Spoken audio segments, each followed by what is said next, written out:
Here he is.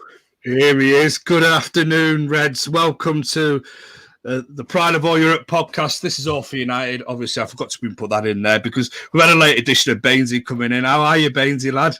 Yeah, not bad, actually. You guys all right? How's everything? Yeah, not bad. We're a bit panicky. I was like, oh, where's Bainesy? But I better go live, you know. I'm sure he'll join in. He's here. Stuart, how are you, lad? Sorry, go on. Yeah, I'm good. It's one of those days today. I jumped off at a Zoom just in time to join this, and then when we finish, I'll be back. I'll be back on another meeting. So I'm wall to wall today on Zoom meetings. God only knows why. F1 weekend, I guess. F1 weekend, obviously, mate. Yes, and Charlie, thank you for jumping in the last minute as well, pal. I know that you could only give us a brief period of time, but it means a lot, mate. Thank you for coming on. How are you, pal? All good, mate. Glad to be back on, actually. So got some good games on today. Absolutely. It's the quarterfinals, boys. You know, quarterfinals of the Euros. It's gone around pretty quickly, actually, to be fair. Obviously, the first match on today is the Switzerland versus Spain game. Nobody expected the Swiss to be in this game, did they, really? You know, there's always a foregone conclusion that it would be France. But, hey, what do we know, eh? Those mere mortals. And this is actually, it was quite interesting when I found out this is actually the first meeting between the two nations at the Euros. Every other meeting that these two have had have been at the World Cup in tournaments. So, how are we feeling about this one, Charlie? Is this one going to be an absolute classic? You know, good old Switzerland versus Spain. Is this going to be one of those ties where it screams goals? It could well be. I mean, obviously, both teams drew 3-3 in normal time in the last games they played, and obviously Spain won 5-3 after extra time. But Spain have sort of changed a lot. Their first two games, they you know, it looked like they couldn't hit the back of the net. They were so poor in front of goal, and then they put 5 past obviously a very poor Slovakia team, and then they put five goals past Croatia as well, who were very, very poor. Should mention that defensively as well. But obviously Switzerland set up with a back 5, so it may be slightly different for them today. But Spain seem to have found their mojo. They're scoring goals. Sarabia has come in and he's made a real impact for them. And obviously Switzerland got past France, which is obviously very good for them. But they're going to be without Xhaka today, their captain. I know obviously when he plays for Arsenal, he gets a lot of stick, Granit Xhaka, but when he plays for Switzerland, he very often turns up and he's a very consistent player for them. So that'll be a big miss for Switzerland. Xhaka suspended today, their captain.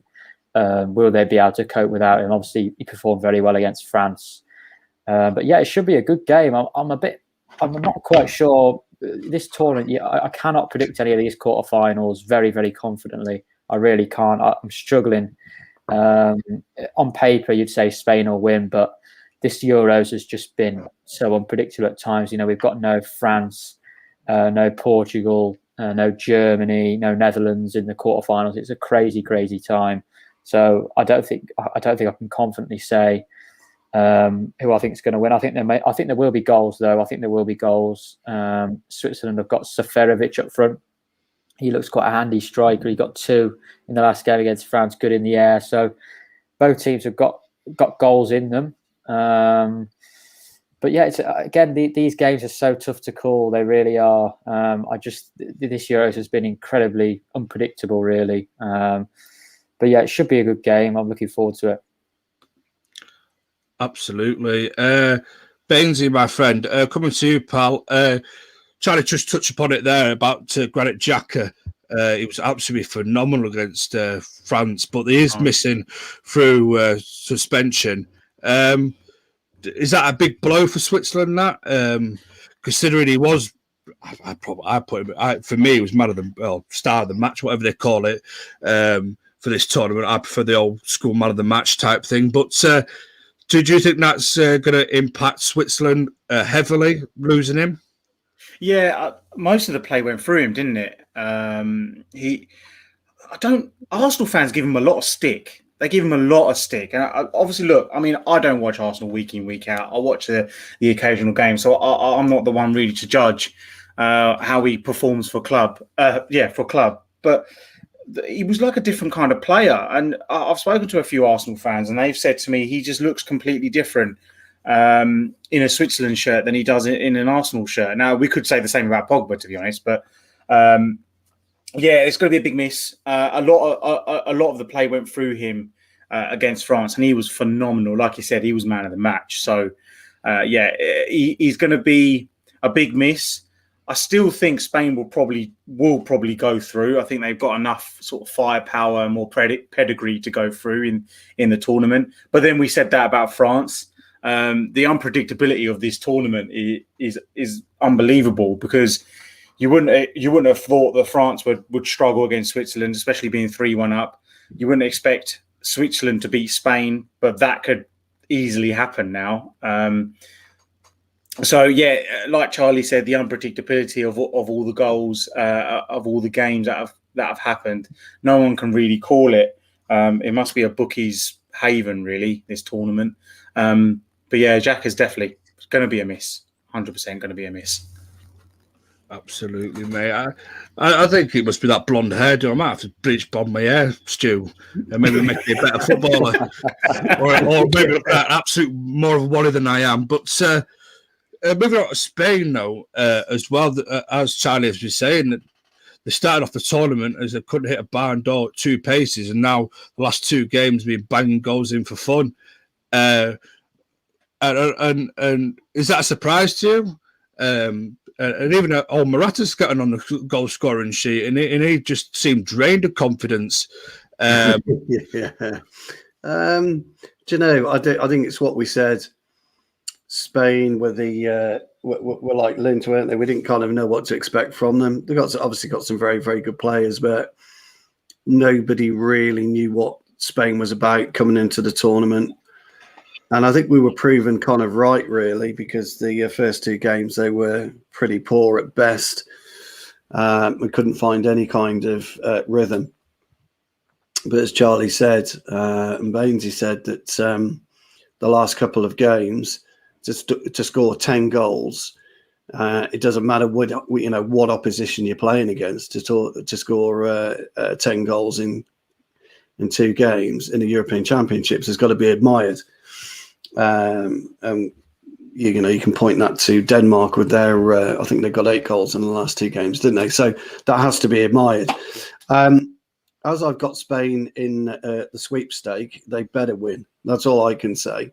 I can't see Switzerland having the same kind of impact without Xhaka that they had against France in today's game. I think Spain will be a little bit too wise for them. I expect Spain to probably win maybe 2-0. Although Switzerland, again, comes back to what I always say about camaraderie and a will to win. And nobody thought that when France were 3-1 up that Switzerland would come back. So I think you've got to give them credit, but I think they've probably run their course in this tournament now. But it's good to see. It's as Charlie said, it's great to see some of the bigger nations out the competition. Obviously, what do I know about football anyway? Because I thought France were a shoo-in. But I know somebody who thought Scotland were a shoo-in. So, one of those really, isn't it? But it'll be interesting. I expect Spain to be quite comfortable tonight. I can't see Spain allowing what happened against Croatia to happen again tonight. I think Luis Enrique is just a little bit too cute, and I think Spain as a whole are just a little bit too cute. And one other thing I would say, if you look at their goalkeeping situation, obviously there was a huge error that Simon made with one of the goals, but I would say he looked very, very solid for the rest of the match. Interesting. And on Spain, Charlie, and as Stu said there, by the way, before we get on to Spain, Stu, I wonder who that idiot was that put the 200-1 bet on Scotland, eh? God only knows. I mean, God only knows, eh? And then Paul Connor decides to jump on it as well. So I know I'd be keeping a low profile if I was him. I mean, crikey, I mean, who'd have thought somebody, would maybe front a channel on football that goes and does that for a bet. I mean, yeah. I don't know. Amateurs, pal. Amateurs. Anyway, Charlie, on the Spain goalkeeper situation, which Stu touched upon there, are we still expecting David to be warming the bench? He just said that Simeon, even though he did make a mistake in the last game, it was solid throughout. He was. Is this spelling? Is this the end of maybe David De Gea's international career? Because he's still a young goalkeeper in terms of goalkeeping age, you know. But is this now Spain and the way their manager's going? Are they looking now to the future, looking to different goalkeepers? What's your overall feeling on the David De Gea situation? Well, yeah, I fully expect Simon to start again. I mean, I think no matter what happens with your goalkeeper in a tournament, unless he gets injured or suspended, I think more or less, if you pick a goal, every manager picks a goalkeeper to run to the end, really, run to the end of the tournament. So Simon will start again. As Stu said, he made that bad error. Obviously, it wasn't the best back pass to him, but you've got to keep your concentration, and you can't let that happen in the game of football. So he did make the mistake, but as Stu said, from that moment, he was very, very solid, really. But yeah, David De Gea is a funny one. Lots of people on Twitter, lots of Man United fans think Dean Henderson should be the number one at Man United. I'm yet to be convinced by Dean Henderson. I don't think David De Gea is a fantastic goalkeeper. I think he's a good goalkeeper. I think he's on the decline. I don't think he's as good as he used to be. I think for 2 or 3, 4 seasons, he probably saved Man United 10 to 15 points a season, which is massive for a goalkeeper. I think last season he made very few big mistakes. I think one of them came in the 3-3 draw with Everton at home with the last goal. But, you know, David De Gea is still a good goalkeeper. I don't know that much about this Simon. I know he plays for Bilbao. I know he's a decent goalkeeper. I know that Enrique fancies him more than De Gea. But, yeah, once you pick your goalkeeper for a tournament, unless he gets injured, very rarely do managers switch goalkeepers up. So Simon will start again. And yeah, De Gea will be on the bench, I'd expect. But, you know, whether De Gea wants to leave Man United, I'm not so sure. You know, Tom Heaton's just been announced, actually, by the way, by Man United. Tom Heaton's a Man United player. Wow. I think, unfortunately, from my point of view, I think Dean Henderson will be the number one. I don't really understand it. I think it's very unfair. There are attributes that Henderson has that are better than De Gea, but David De Gea is still a good goalkeeper. His shot stopping is very, very good. His distribution isn't the best. But yeah, it's a strange one with Spain. He's never going to get in, is he? He's never going to get in unless Simon gets injured. So yeah, Simon will play again. I'm yet to be convinced by him particularly. I think he's a solid goalkeeper, but you know, he made a huge error against Croatia, but they did get away with it because of the amount of goals they're scoring. So, yeah, David De Gea, I'm a big fan of him ahead of Henderson. I don't get all this. It's this sort of Brexit FC that everyone's trying to create with English players. It's just ridiculous. There's a lot of bias. There is a lot of bias towards English players and against them at times unfairly. There is some unfair criticism that goes against English players, obviously, but there is a lot of unfair bias towards English players as well. You know, when they have a bad performance, you know, Maguire compared to Lindelof. If Maguire had a bad game compared to Lindelof, if they had equally as bad of a game, Lindelof would probably get more stick for it. And it's just the way the English media is. They sort of created this problem with the goalkeepers when there wasn't really an issue, in my opinion. There wasn't really an issue with De Gea. There wasn't obviously he had to go to Spain to look after with his newborn baby, but there wasn't really an issue with his performances, I didn't think. And just one more point on De Gea.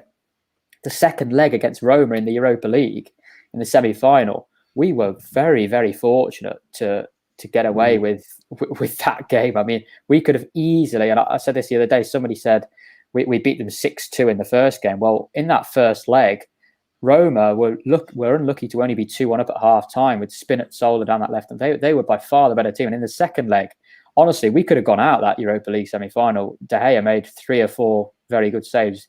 Granted, a couple of them were straight at him, but his reflexes are exceptional. So yeah, De Gea, I hope he's the Man United number one, but I don't think he will be, and he's definitely not the Spain number one.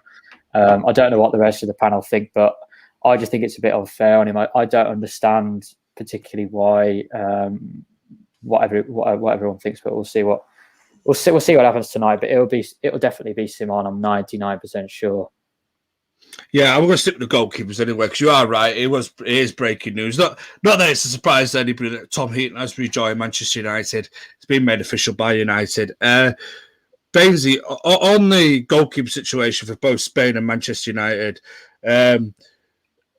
are both club and nation maybe looking to sort of phase David De Gea out a little bit now, with new goalkeepers coming through, and is this the biggest challenge of his career? Because at club level, you've obviously got Dean Henderson coming in, who wants to be the outright number one.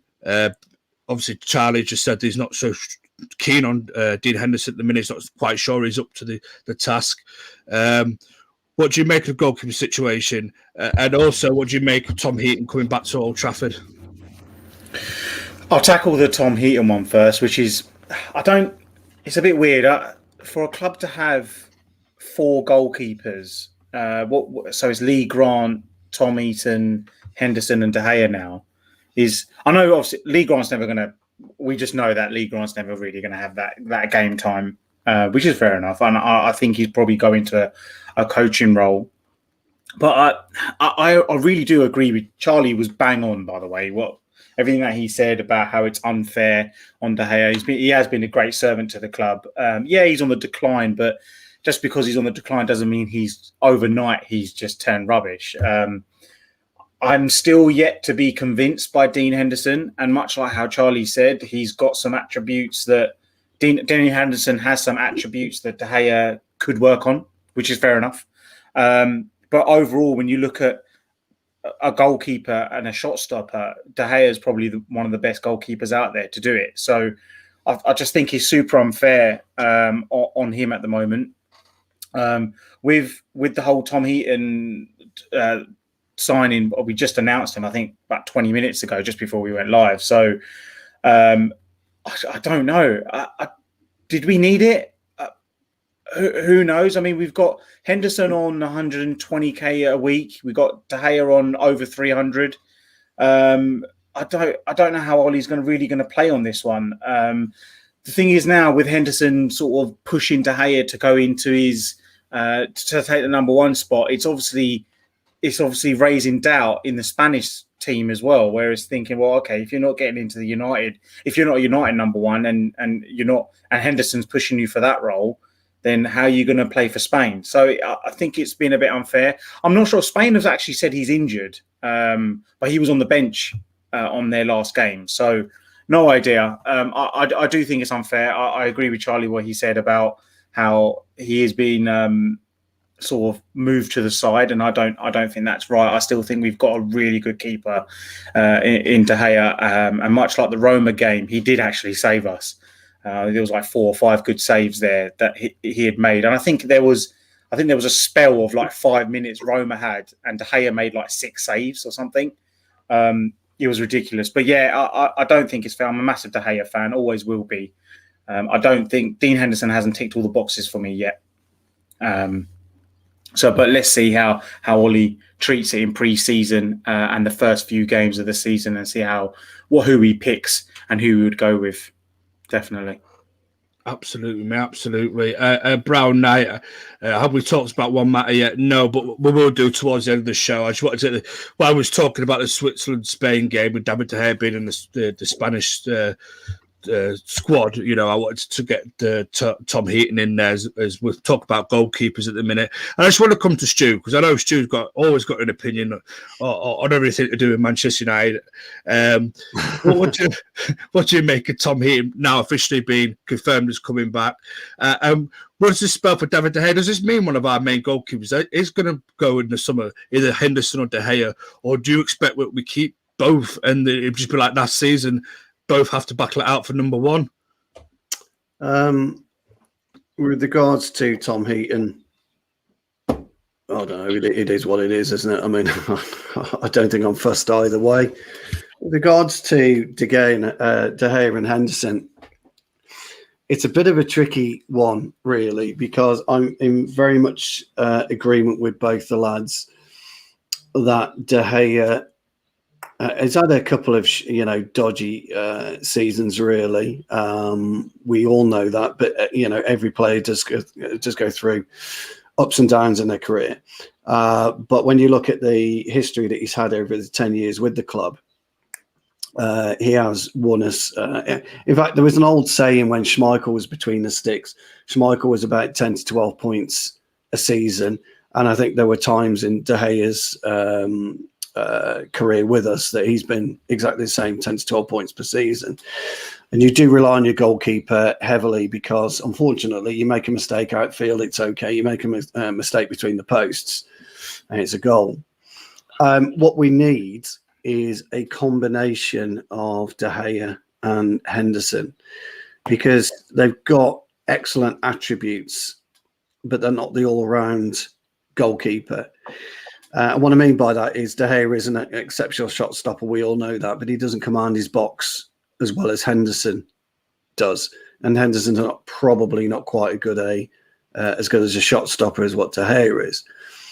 And so I think Ollie's got a bit of an issue. I don't really believe that you can have two goalkeepers fighting out for the number one position next season. I think Ollie's going to have to nail his colours to a Henderson mast or a De Gea mast. And you're my Premier League goalkeeper, and that's it. If he starts chopping and changing, and we do bring in a new centre-half, whoever that may be, it could really upset the equilibrium, the balance of your central back three, which is your goalkeeper and your two centre-halves. And that will be dangerous with the striking quality and talent that other teams possess. And we always talk about stability, and we always talk about the core, and you can't change that. And that's my biggest worry, that Ollie, if he doesn't know who he wants and what he wants, and he does flip it about too much, it could really upset the balance of our core three or core four once we get a decent central defender, midfielder in. In terms of De Gea as a club legend or what he's done for the club, I think the guys are right. I think he has been treated very, very harshly. But sometimes players actually become stale. And I think De Gea became stale because although Romero was probably the best backup goalkeeper we've ever had, he was happy to be a backup to De Gea. So he never really pushed De Gea. And Henderson's now pushing De Gea. And I don't know whether De Gea wants that at this stage of his career. So I think, everyone at the club has got a decision to make. De Gea himself has got a decision to make. I think it's a tricky one. Would I like to see De Gea go? No. The only way he's going to get his Spain position back is if he probably does go and starts playing regular. But he's got 350 grand a week coming into his arse pocket every week. And who would want to pay that for a goalkeeper in the current climate? I also don't know. So I think it's a tricky one. I haven't really given you an answer either way, I'm afraid, Benny. But I don't think there is one right now. The other thing to consider, by the way, is if Henderson does have a hip injury, and if De Gea is injured, as Bainesy said was quoted by Spain, we could be going into the season with Heaton anyway. So who knows? Who knows? Who knows, mate? Who knows? But I think we shall see on that one. And there's a couple of comments here. Are we talking about United or the Euro review? It's not a review as such because no teams have played it. It's a preview. But because this is a United channel, Tom Heaton's been announced, and it links in with the goalkeeper situation at Spain. I thought I'd touch upon that. Like we're going to touch upon Juan Mata at the end of the show as well. Hello, Karthik. Where have you been, son? Stu on 25 minutes sleep again, he's saying. No, Stu's just been in work meetings all morning. All morning. And I suffer terribly from hay fever, and it's driving me nuts the last week or two. Oh, it's killing me as well. Don't worry. You're not alone. It's killing me. Whatever you do, you can't look awake. I can't look awake. It just drives me nuts. Perhaps I need some glasses like Bainesy. Might hide my eyes. Yeah. Right, we'll move on to a really decent match now. I think Belgium, Italy, this is going to be a decent one. Wow. And obviously, I'm going to come to Charlie first because I know Charlie's going to have to shoot off in about 5-10 minutes. But I'll come to you first, pal. It's going to be a late fitness test. They're sweating on Eden Hazard and Kevin De Bruyne for this one. To be fair, I don't think either of them are going to make it. They've not been training all week. However, because they are the players that they are and the stature that they are for this Belgium side,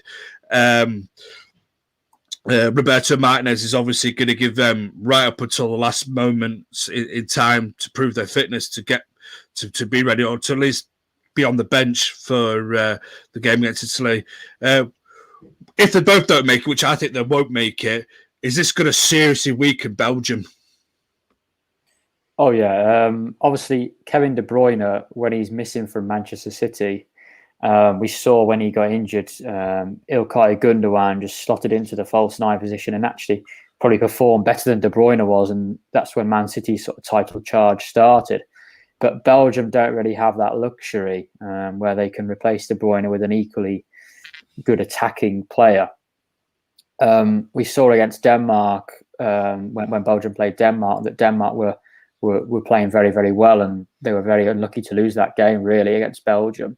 And when Kevin De Bruyne stepped onto the pitch, the whole game sort of transformed with the amount of ability that he has. I actually tweeted out earlier today, Kevin De Bruyne is my favourite player from any other rival team in the league. He's my favourite player, obviously. Man City, Liverpool, Tottenham, all the rival teams. He's my favourite player. I just think I think he does things that nobody else can do. I think he's just incredible.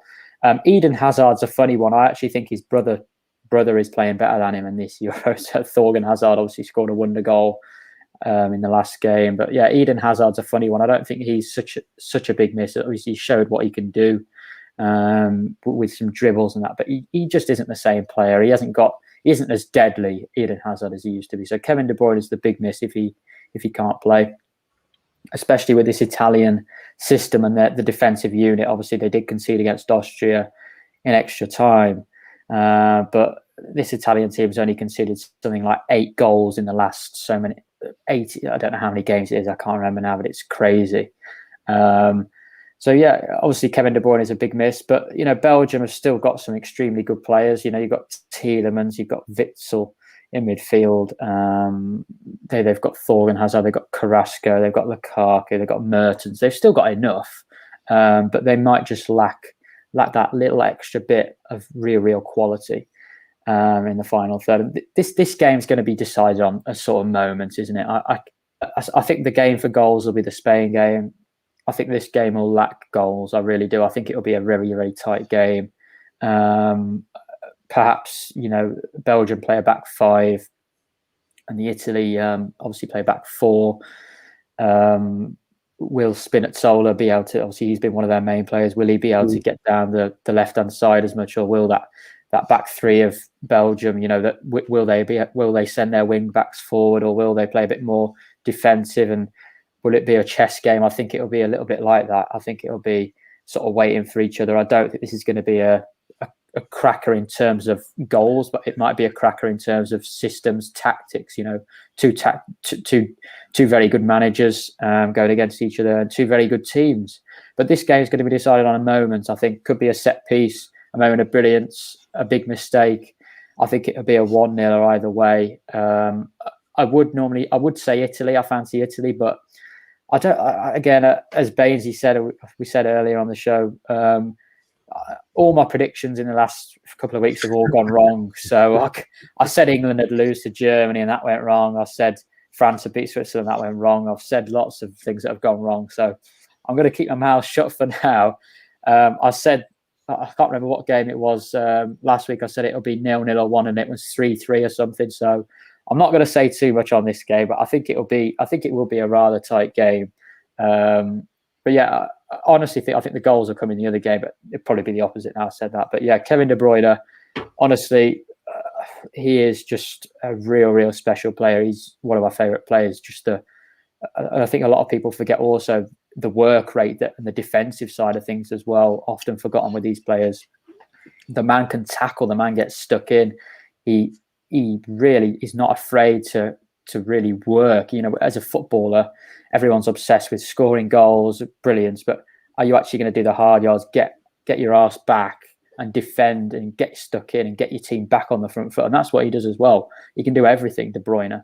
He's also got a yard of pace. I think that goes unnoticed as well when he breaks away from players. So, yeah, he's going to be a big miss. But, Belgium has still got some very good players. But will they be able to break that Italy back line? I think Chiellini is expected to come back in as well, alongside Bonucci today. I've heard that. So that could be interesting. That Italian defence is fantastic. So it'll be a cracker, I hope.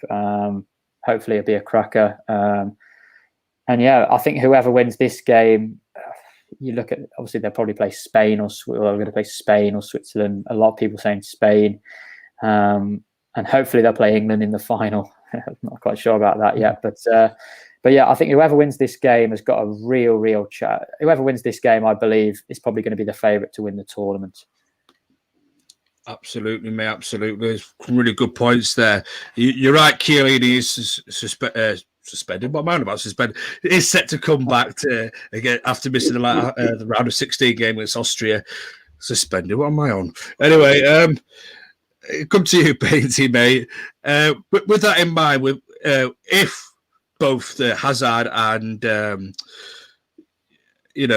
De Bruyne do miss out because of the late fitness tests, because I don't think either of them are going to make it. I'd be very surprised if one of them does make it, even on the bench. And with Chiellini coming back in, is this stacking in Italy's favour? Because the Italians have been strong throughout this tournament. I think they've only conceded one goal. Someone correct me if I'm wrong. Throughout this whole tournament. So, what have you made of Italy, and what's mostly impressed you about them? They go back to their roots, which is all Italian sides. When you go, and I'm talking like 15, 20 years ago, defensively, they're just so resilient. They're brilliant defensively, and I think they're basing all that now off their roots. I mean, any tournament football, when you can go back however many years you want to go back, usually the side that wins it are the ones that concede no goals. You can score one goal a game. If you're winning games 1-0, you're going to go through. And I think it's the same when you look at England, where we haven't conceded a goal in the whole tournament. And then you look at Italy, again, they've only conceded one goal. So a part of any winning team, you've got to have that defence. And as Sir Alex Ferguson used to say, defenders win you the titles and strikers will win you games. So Italy have got this a great defensive outlet. They're so good. I think they work really well as a unit. But at the same time, I'm looking at that and I'm thinking Lukaku's got to be rubbing his hands here. Going up against Chiellini, is it Bonucci? I think his other centre back partner. Yeah. So Lukaku's got to be looking at that and going, "Oh, I fancy this." Because he's back towards goal. He's one of the better players. I know he's got a bit of a trampoline foot at sometimes, but if you can get him running at Bonucci and at Chiellini, I think it's game over. It doesn't matter about. Hazard's going to be a miss, and of course De Bruyne also. But I just think Belgium still have enough firepower in Lukaku to sort of seal the game. I think someone said earlier as well that in the comments that whoever scores in that game first will probably go out and end up winning it. And I can totally see that. I can see like a 1-0, really sort of cagey, tight affair. But I just look at Lukaku and I'm thinking he's just a different animal. He's a completely different player to what we saw at United. He was that old Lukaku that we actually originally bought. So I don't know. It's going to be a really good game. I don't want to predict it like Charlie said, because as soon as I predicted Turkey to do well, and so I don't want to talk about it. I mean, oh mate, absolutely. I chucked a tenner on them to get into the semi-finals, I think, and that was just a bringing complete waste of money. So I'm not going to predict it. I'm just going to sit down as a neutral and enjoy the game.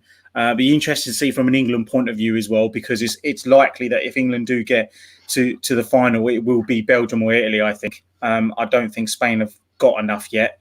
Again, now Spain are probably going to get into the final now, I've said that. So, yeah, let's see. I think Italy are great defensively. They've gone back to their roots, but I just think Lukaku, he's just a different animal. I think he'll bag a goal, I reckon, definitely. Lukaku's a different animal. I love that. I love that expression. Stu, I know you love the art of defending, pal, and we say we've said it in this modern day and age, the art of defending's gone from football. But do you think in this Italian side that there is still a little hope that the art of football, the art of defending in the game of football, is still there a little bit? Because the Italians, one thing they've always been good at throughout the years is defending. Do you think that they're possibly the last nation that holds that sort of old school mentality of defending in their blood, or do you think this is just I'm talking a complete load of waffle? Well, before I comment on that, I just would like to say this is why I love All For United, because the two lads have just spoke perfect sense, and everything I wanted to say about the game they've summed up already. Because I'm in complete agreement with the pair of you, especially you, Bainesy, with regards to Lukaku. You're absolutely right about Lukaku. He will be the key to this game, because if Belgium have got to soak up pressure, then getting the ball to him with his pace and his power and his hold-up play currently, he will be the real get-out clause. And I think Belgium could go and sneak it 1-0 based on that. With regards to the art of defending, wow, yeah, the Italians are masters at it. They've been masters at it for absolute years, decades. You know, even when you look at the likes of Paolo Maldini, Franco Baresi, absolute rocks for AC Milan. What I like about Chiellini and what I like about Bonucci is age is not a consequence. They don't care. They know how to position themselves. I talk about it all the while. People go on about, oh, you've got to have a rapid centre half, etc., etc. You don't. It's your positional play. It's your guile. It's your know-how. It's how you can disrupt your centre forward. It's how you organise your two full-backs. It's how you organise your goalkeeper. It's how you organise your defensive midfielder to then get him to organise your forward six or forward four or forward five, however you're playing. It's brilliant. And Chiellini and Bonucci have made a career out of shithousery, out of, winning balls that shouldn't be won. And that as a combination, and I talk about central defensive partners all the time, as a combination, they've just been the best for the last 10 years. Apart from, I'll tell you who is as good, whether it was in their prime, was Pepe and, oh, crikey. It was the other one. It's just gone from Real Madrid. What's his name? Sergio Ramos. Crikey, my mind went blank then. They complement each other. And the Italians will do everything they can, I think, to disrupt Belgium's flair play. And if De Bruyne can't play tonight, they'll just bring in Mertens anyway. He's been ripping it up in the Italian league for years, hasn't he, with Napoli? So I think it'll be a really, really good game. You are right, Ben, to an extent. The art of defending has kind of gone, and there are too many posers, I'm afraid, in the leagues around the world. They just, but Chiellini and Bonucci, they don't pose; they just get in. And if they've got to stick their head where it counts, if they've got to take a kick in the face, they'll do it. Look at them; they're both ugly for Italians. They both don't care. Their job is to defend. The end. That's what they're there for. And I, for one, am quite looking forward. I couldn't believe they were back. They were still there, to be honest. And I think they make Donnarumma look good. I know people think that Donnarumma is one of the best goalkeepers in world football. I think he's good, but I don't think I've ever seen anything decent from him, and that's because the defensive pair he's always had in front of him. So I think it'll be quite interesting. I also agree that whoever wins this game will find themselves in the final, and I think whoever they face, be it ourselves or Denmark, because I think it's ourselves or Denmark that'll make it through our side of the draw. I think it'll be very, very interesting. Absolutely. It's mouth-watering ties still to come. We're at the quarter-final stage. I want to get, before I move on to the Juan Mata stuff, I want to get a couple of score predictions because I know that Charlie needs to rush off it in a minute or two. So I'll come to Charlie first for both games. What we're saying score prediction-wise. I know it's not been going too great for you, mate. But here we go. I put 5 on each way for Scotland at 200 to 1 to win the Euros. So come on, man. What do you need on the line? Go on then. I'll go Spain 3, Switzerland 2. And I'm going for Belgium 0, Italy 1. Oh, blimey. Blimey. That's bold. That is bold. Basically, what are you saying in reply to that? I'm going to go 6-6. No. I'm going to go... I don't know. I like Switzerland. I'm going to go 2-1 Switzerland. And I think Belgium will beat Italy 1-0, I think. Belgium beat Italy 1-0. The Swiss getting plenty of love. Plenty of love. And Stu? Spain 2-0, maybe 3-0. I think it'll be a straightforward match for Spain. I'm gonna go. I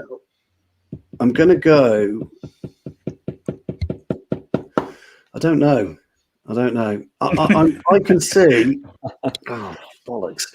I can see possibly a 1-1 draw, extra time and pens. I think it's pens. I think Belgium might go through on pens. Belgium's going to go through on pens. We all love a penalty shootout, don't we? I think it's too tough to call. I really do, because it is really tough. Yeah. You know, if the Italians are on their game, there's no better defensive unit, and they don't concede.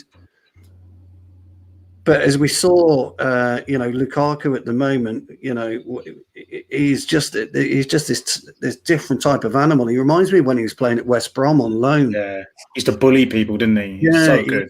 Yeah, he's trimmed down. He looks lean. He looks hungry.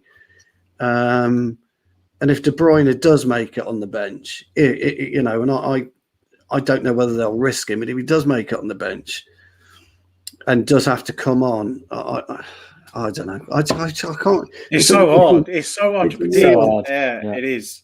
And we'll all get it wrong. We 100% know. But yeah, I know Pens is on the fence, but I mean, Pens is I think it's got it. I think it'll be that close. Actually, fuck. I don't know. I'm not putting money on it. Let's put it that way. I won't put any money on it. You know, I want to go Switzerland to beat Spain 3-2, and then the Belgium-Italy one. I really can't decide that one either. So I think the Italians are going to sneak it 2-1. I don't know why, but I just think that missing Hazard and possibly missing De Bruyne as well is going to, I think, affect Belgium a little bit. I just think the Italians have got a bit between their teeth as well. And the thing is, though, the Belgium triple at the back have been really, really solid as well. That's true as well. I mean, that's really true as well. I've forgotten Vermaelen is playing half decent. It's. I remember before the tournament as well. Loads of people were looking for like dark horses, and everyone was saying Turkey. I said Turkey. I said Turkey. Some people were saying Wales. No one said Italy. And they could genuinely be the dark horses here. And like even their first game, was it 3-0, wasn't it? Who they beat 3-0 in the first game? Turkey, wasn't it? Was it Turkey? It was Turkey. Yeah. So they beat, and then ever since then, everyone was like, "Bloody hell, Italy look good, didn't they?" And then their second game and third game, and everyone's like, "Oh, hang on a minute, these lot could be the dark horses that everyone's looking for." So yeah, I think before the tournament, someone's looking for a dark horse. Is it 30 games they haven't lost or something? 20? Something ridiculous. Yeah. Ridiculous, isn't it? You know what? I actually think I'm not 100%, but I'm 90% sure. I tweeted before the Euros. I said, "Italy, watch out for Italy." I'm sure I did, and I'm not gonna say I definitely did. But I'm sure I need to go and have a look back at my tweets because I'm sure I fancied Italy before this tournament. So I didn't tweet that. To be fair to Charlie though, he's usually spot on. So I wouldn't surprise if he did tweet it, mate.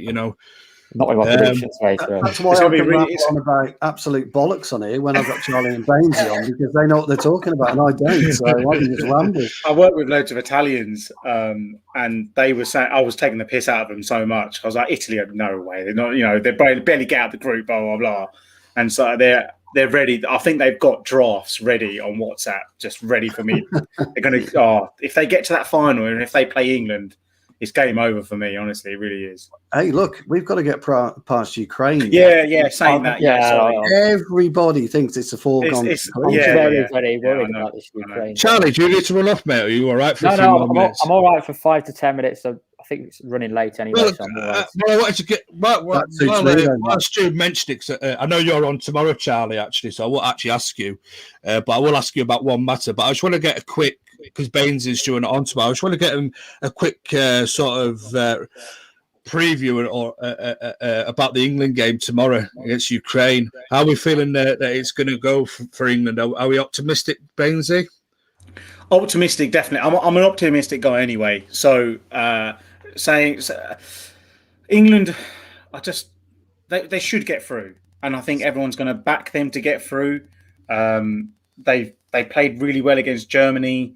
They weren't great going forward, but they, again, just defensively, they were solid. They were great as a unit, and when it really didn't matter, they created 2 chances and they scored their goals. And I think Gary Neville, I think he was on ITV, and I think it was his Sky channel on YouTube, and he said that England are going to work off moments, and the moments are going to be you'll have 1, maybe 2 maximum moments in a game, score those goals and be defensively sound. So whether you play the 5 or you play the 4 at the back with 2 sitters, do not concede, make it hard to beat, work off that moment and score that goal. And to be fair, that's what's happened on every single game that England are playing bar Scotland. So yeah, look, I'm optimistic. Definitely, we should have enough.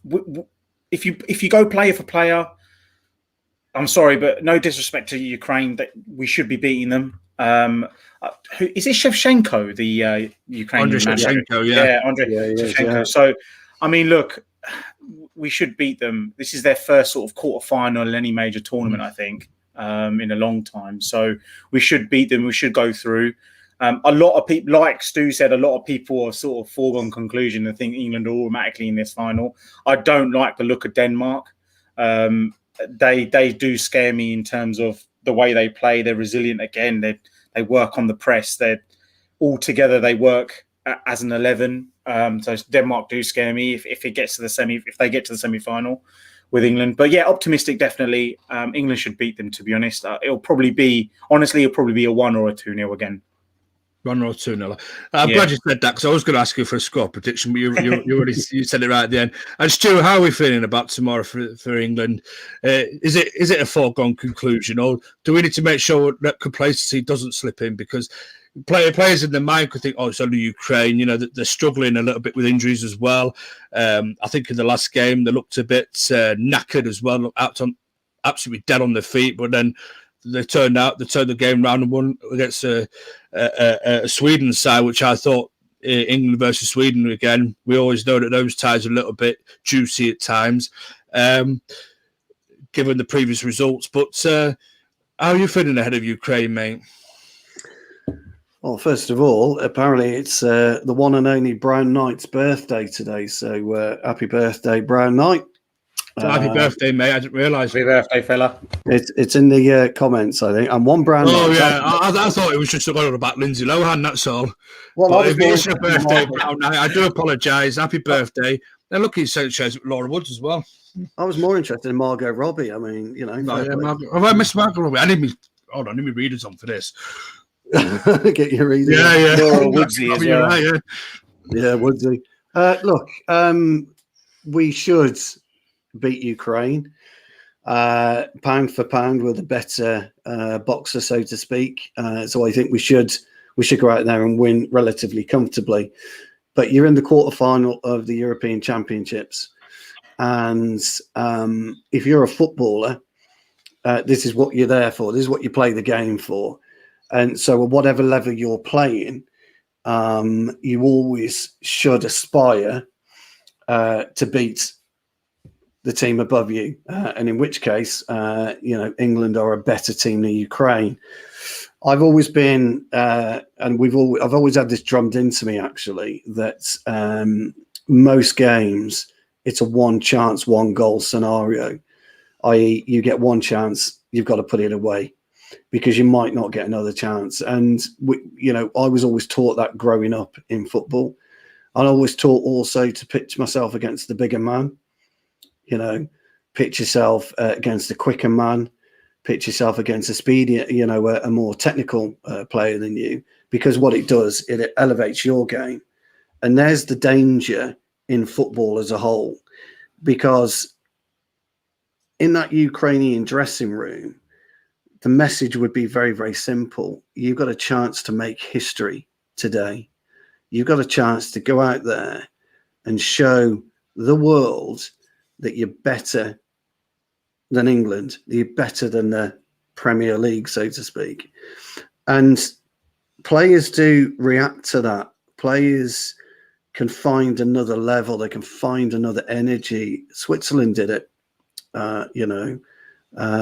Croatia did it to an extent against Spain. Ultimately, they lost the game, but they dug deep. And Ukraine have got a real chance to go home if they make it through to the semi-final or even the final, because you never know, as heroes. And it doesn't come around a lot in a footballer's life, especially when you're playing for a team or a nation like Ukraine. And they've got one or two dangerous players. They are obviously looking tired, but I didn't think we were full of beans against the Germans. And I think Germany run out of ideas with us. I don't think we necessarily beat them. I think the Germans ran out of ideas. So I think it'll be a difficult game. It wouldn't surprise me if we don't go in at half-time at 0-0 and created little. But my worry is that Ukraine score and then just sit back, sit really deep, because we are no good, as we all know, at attacking very, very low blocks, because that's what it will be with Ukraine. So I expect us to win. Footballing conventional wisdom would tell you we were going to win. But football is a funny old game. It's a funny old game. So, but I'm going to go for a 2-0 win. But I just wanted to air that note of caution, because I think if you go there and you just think that we're going to steamroller them, or you think it's a walk in the park for us, it won't be. Because whatever you think, you're still dealing with 11 professional footballers that train week in, week out, play football week in and week out. You're dealing with 11 pros. And I've always said this, even in the FA Cup brings up loads of freak results, but you're dealing with professional footballers. So I think it'll be really, really interesting game. But I do think we'll win, 2-0. But I don't think it'll be a walk in the park. I think it'll be a very, very difficult game. You're bang on, Stu, by the way, with the whole you can make history, Ukraine. Yeah. I mean, if I heard that in a dressing room, I'll go out there and I'll die on the pitch if I had to. I was about to say that. I was about to comment on that, actually, Stu, but I think that was absolutely fucking terrific, mate. Yeah. Do you want to come and manage my five-a-side football team? Because we need some inspiration like that. Well, do you know, it's funny, really, because I've always spoke about being a bad winner, haven't I? Yeah. I always talk about it. Charlie and Baines, you might not have heard me speak, but I've always spoken about being a bad winner. And we would go in and we would analyse. Even if we won the game 2 or 3-0, we would go in and analyse why we hadn't won it 4 or 5. Yeah. Because during that game, there would have been a chance where somebody's missed a sitter, or he could have passed instead of shooting, that type of thing. We always used to analyse if we drew the game. Fuck, if we hadn't hit the post, but your position was wrong, or you weren't quite in the right place, or whatever. And that's how we do it. And I don't think, I know football's got analysts coming out their ears, but the analysts do the analysing, not the players. And I think we should go back to the day where the players used to analyse and critique each other, and it's gone out the game really. And it gives you an extra 5 to 10% on the pitch, believe it or not. Well, I always felt that anyway. So yeah, bang on. The incentive, isn't it, to go out there and go and do it? Absolutely. Yeah. Just on this comment from Ugly Bear, actually, about do nations playing in the Euros have the same or better quality than past Euros and World Cup teams? I think the standard quality is shocking. I reckon that's down to, mate, the fact that we played in this pandemic. I was going to say pandemic years, not quite years, but this pandemic times. And you look at someone like Bruno Fernandes has played 80 plus games this season. You know, it's unreal. And I called it. I said before the tournament even started, I think it's going to be a pretty poor Euros. In its standards, because I think players look absolutely knackered on their feet. But to be fair, it's actually not been too bad a tournament. It hasn't been as bad as I actually thought it was. But that's probably why. That's probably maybe an argument to why you might think the standard of quality is shocking, mate. I think it's to do with a lot of players play a lot of football without much rest at all in between, especially since Project Restart as well. It's just been match after match after match. And this season, let's be fair, especially the players that have been playing European football for the clubs, have been playing two to 3 games a week, especially in the Christmas period time, and they just had no rest. And you know, that's why I think Bruno looks absolutely dead. And I think this. Thank goodness Portugal have gone out. I know some Portuguese people are not going to like that, or Portugal fans, but at least it gives Bruno, from a United selfish point of view, time to rest up. I know we're going to lose Charlie anytime soon. So, Charlie, I just want to come to you right quickly on the Juan Mata signing a 1-year contract extension. What do you make of that, mate? Well, I did say about this earlier on Twitter. There was rumours about it. I don't really like the way this. Obviously, not many people like the way this club is being run, rightly so. It's a real farce, really. We've got people making decisions who don't even know what football's all about. Juan Mata's hardly played a game last season. Even the season before, he wasn't totally incredibly involved in the action. I'm a fan of Juan Mata. I've actually met him. He's a great bloke. He's a fantastic gentleman. He's a fantastic footballer.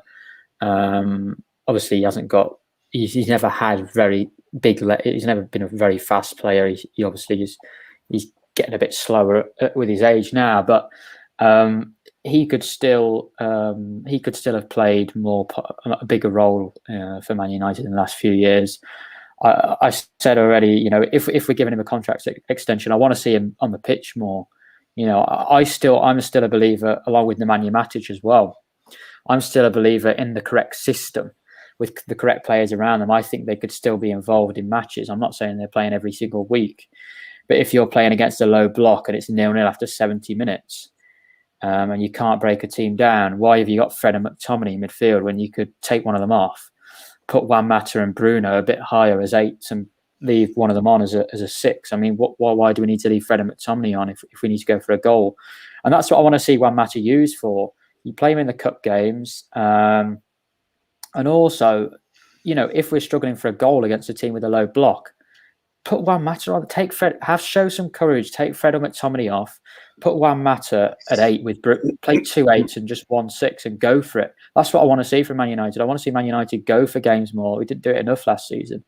And yeah, Juan Mata, I wouldn't have given him the contract. But what I'm saying is, now he's got the contract, let's actually use him, because I just don't understand this. Bruno Fernandes doesn't need to play in dead rubber games.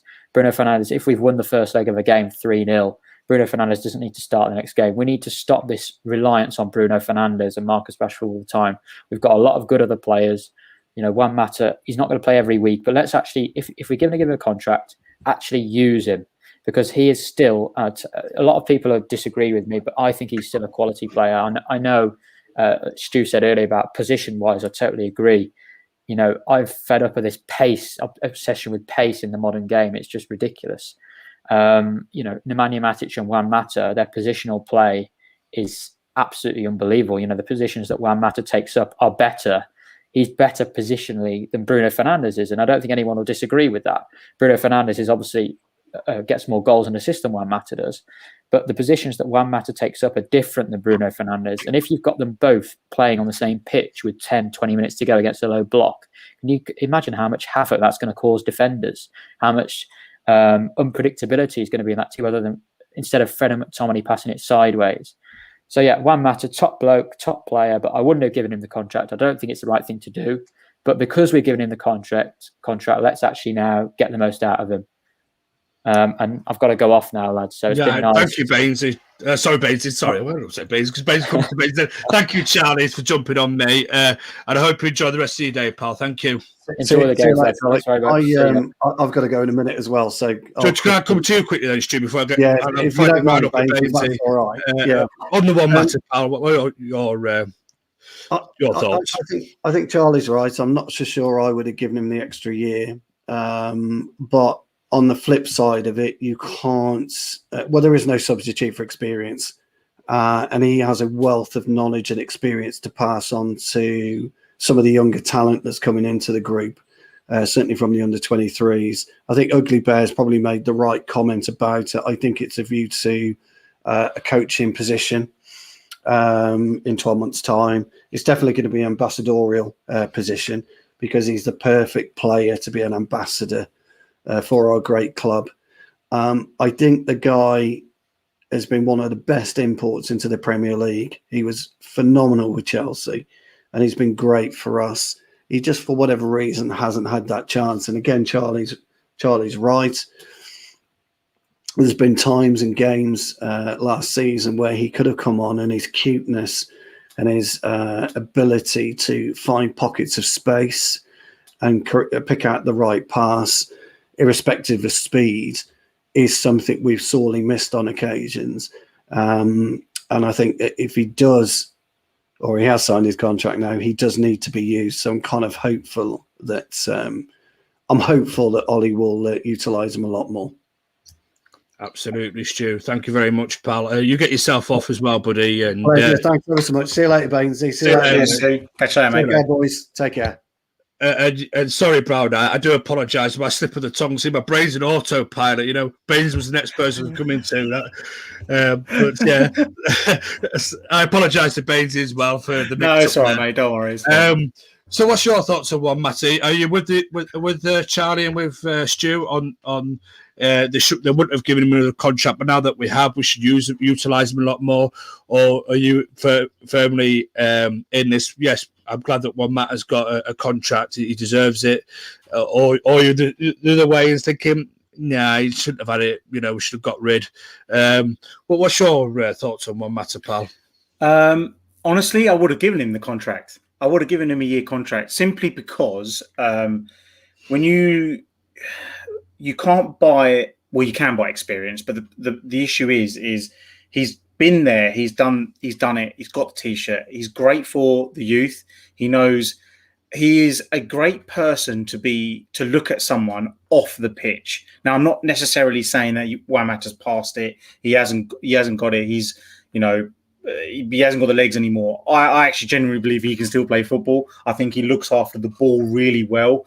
And when you pair him up with players like Bruno or Van der Beek or even Pogba, good players play brilliant football together. So when you're teaming a Mata up with a Pogba, Van der Beek, Bruno in that sort of pockets of spaces, Juan Mata can still pick a pass out. He's still got a eye of the needle kind of thing, and he can still play a ball. He still knows how to play football. And I think last year I voted for the goal of the season for United, and it was the Bruno Fernandes goal against Newcastle.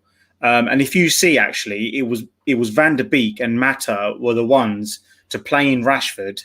I think there was a 1-2 with Bruno and Van der Beek. Then it went to Mata. Mata touched it, looked up, saw Rashford was off, and it pinged straight away. I think there's only a select few players in our squad that can really do that. A lot of, like Charlie said earlier in the show, a lot of the modern day football now is grab the ball, run at pace, quick.